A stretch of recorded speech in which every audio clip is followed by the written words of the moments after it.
안녕하십니까. 반갑습니다, 여러분. 오늘은 사인증여에 대한 얘기를 해보도록 하겠습니다.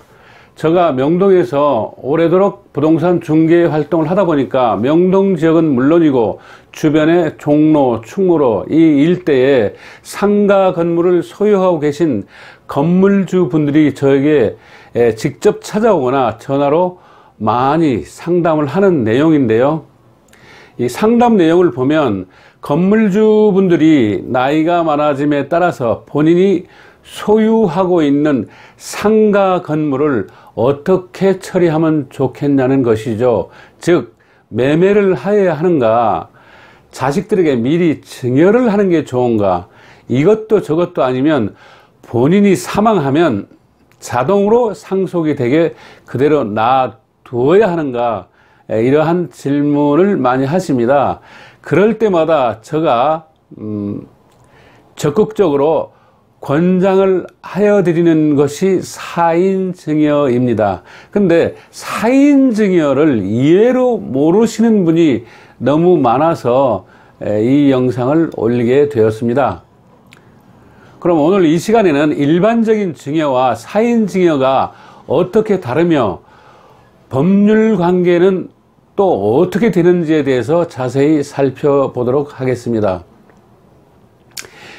유증과 유언 또는 일반적인 증여와 이 상인증여와는 엄격히 구분이 됩니다. 증여와 사인증여는 쌍방계약이라는 것은 똑같습니다. 즉 청약과 승낙이 의사의 합치로 이루어지는 계약이죠.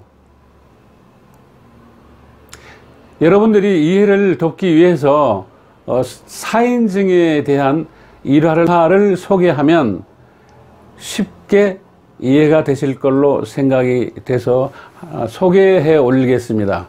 어떤 노인이 가족도 없이 쓸쓸히 혼자 살다가 나이가 많아지고 몸도 쇠약해짐에 따라서 본인이 소유하고 있는 재산을 본인이 사후에 어떻게 처리가 되었으면 좋을까 이렇게 고심을 하다가 같은 동네에 살면서 이 노인을 보면 인사도 잘하고 또한 동네에서도 모범 청년으로 소문이 자자한 이 청년을 마음에 두게 됩니다. 즉 이 청년에게 나의 재산을 물려줬으면 좋겠구나 이런 생각을 하게 됩니다. 그래서 어느 날 이 청년을 만나서 이 노인은 이렇게 말을 하게 됩니다. 여보게 청년, 나이 많지 않은 재산이지만 자네에게 줄 터이니 자네가 받아주게나. 네, 이 갑작스러운 노인이 제안에 이 청년은 그야말로 얼떨떨하죠. 물론 속으로는 기분도 좋았겠습니다만은 어쨌든 이렇게 해서 청약과 승낙이 의사의 합치로 사인증여 계약을 작성 체결하게 됩니다. 그런데 이 노인이 돌아가시지를 않는 거예요. 어느 날 병문안차 이 노인의 집을 방문한 이 청년에게 이 노인은 이렇게 말합니다. 아이고 청년, 정말 미안하네. 내가 빨리 죽어야 이 재산이 자네 것이 될 텐데 죽지 못해서 정말 미안하구만. 네, 아마도 모든 것을 내려놓고 마음을 비우고 또한 베푸는 마음 때문에 좀 더 많이 건강해지지 않았나 이런 생각이 듭니다. 근데 이제 이 청년은 또 이렇게 얘기를 하죠. 아이고 아닙니다 어르신, 저는 재산에 대해서 욕심도 없고 어르신이 오래오래 건강하게 사시면 전 그걸로 만족합니다. 뭐 이렇게 얘기를 했다고 하는데 뭐 그게 정말인지도 잘 모르겠고요. 사인증여는 일반적인 증여와 다르게 본인이 사망을 하여야만 수중자에게 이전이 되는 정지 조건부 법률 행위입니다.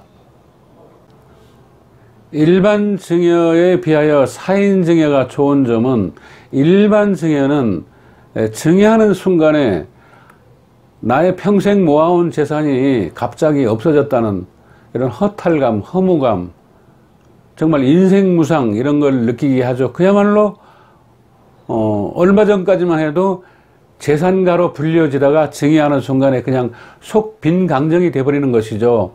그래서 이 증여자가 살아있는 동안은 얼마든지 사용 수익을 할 수 있다는 것이 사인 증여의 좋은 점입니다. 증여는 즉시 증여세를 내야 해서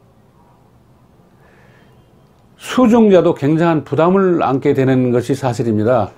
왜냐하면 증여세가 보통의 경우 그 재산 가액의 절반 정도 차지를 해버리죠. 그래서 이 증여세나 상속세가 상당히 그 높은 세율을 적용하고 있는데요. 이 사인증여 같은 경우에는 사인증여 계약서를 가지고 가등기를 해 두었다가 본인이 사망을 하면 그때 가등기에 기한 본등기를 함으로 절세 효과가 있습니다. 즉 증여세를 얼마 내지 않는다는 이야기죠. 이것은 세무 전문가들이 이야기이기도 하고요. 또한 저의 생각이기도 합니다.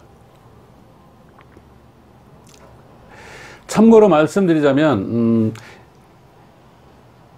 직계 존비속간에는 10년 이내에 증여한 재산 가액에 대해서 증여세를 부담해야 하고요.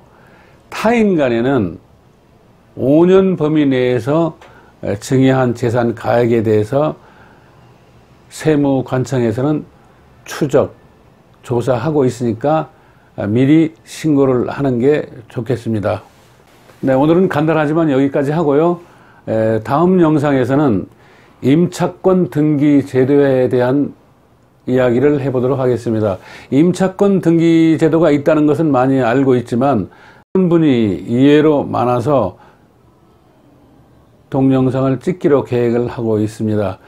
많이 시청해 주시고요. 오늘 끝까지 시청해 주신 여러분께 진심으로 감사드립니다.